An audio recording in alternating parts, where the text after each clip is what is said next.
In our latest market wrap, we'll share insights into what's happened in the marketplace during the 2018-19 financial year for both sales and rentals, focusing on Chelmer through to Oxley, the centenary suburbs, and Indooroopilly west to Bellbowrie, including Kenmore and Chapel Hill. Briefly, we'll look at a couple of the trends that we've noticed and give our thoughts on what to expect during the 2019-20 financial year. So if this sounds interesting to you, stay tuned, turn up the volume and enjoy.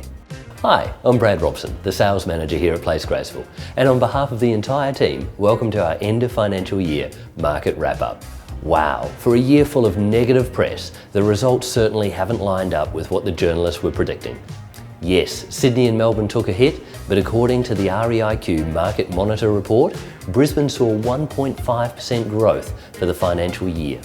This rounds out a whopping 24.8% over the 5-year period. The numbers are in for Sydney and Melbourne too, them seeing 3.6% and 2.5% reduction over a 12-month period.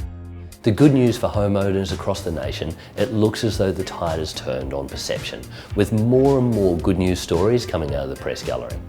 The team here at Place Graceville had a great financial year, and we're proud to say we helped 838 people find their happy place. That's 241 sellers, 241 buyers, along with 374 landlords and tenants.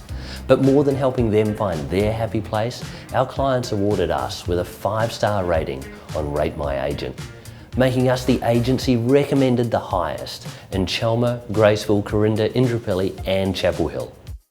Thank you to all those that trusted us throughout the 2018-2019 financial year.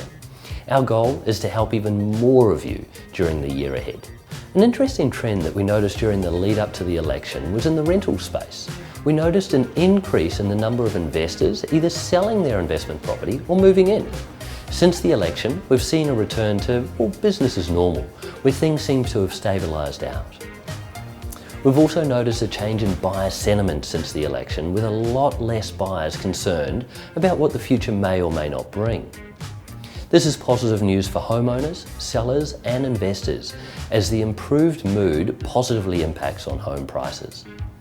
Another trend that we noticed over the past 12 months is that sellers seem to have gone into hibernation, with the number of homes being made available across the core areas that we look after has reduced by 13.8%. We feel that this is one of the reasons why the Brisbane market has continued to hold so strong. With supply being reduced while demand has held, prices have remained stable. It's fair to say, looking ahead, buyers are out in force and they're very frustrated at the moment with the lack of available choice within the market. The good news for sellers that are choosing to act now rather than waiting for the traditional spring rush is they're seeing increased competition. This is ensuring that they're getting great results with less time on market. With the auctions that we run since the election, we've actually noticed an increase in the number of inspections, along with registered bidders that are actively partaking in bidding in our auctions. There are a number of reasons why there's positive news coming from the press gallery. The cost of money is getting cheaper with interest rates on the way down, along with the changes from APRA freeing up the bank's ability to lend. This means it's easier for buyers to secure higher amounts of finance and therefore increasing demand. All in all, it's been a stable 12 months for the property market, and we're expecting things to move from a position of stability to growth. If we can help you with anything property related, please do not hesitate to get in touch with a member of my hard-working and dedicated team on 3379 4311. If you're feeling social, connect with us on Facebook or Instagram. We've got loads of great content going up weekly.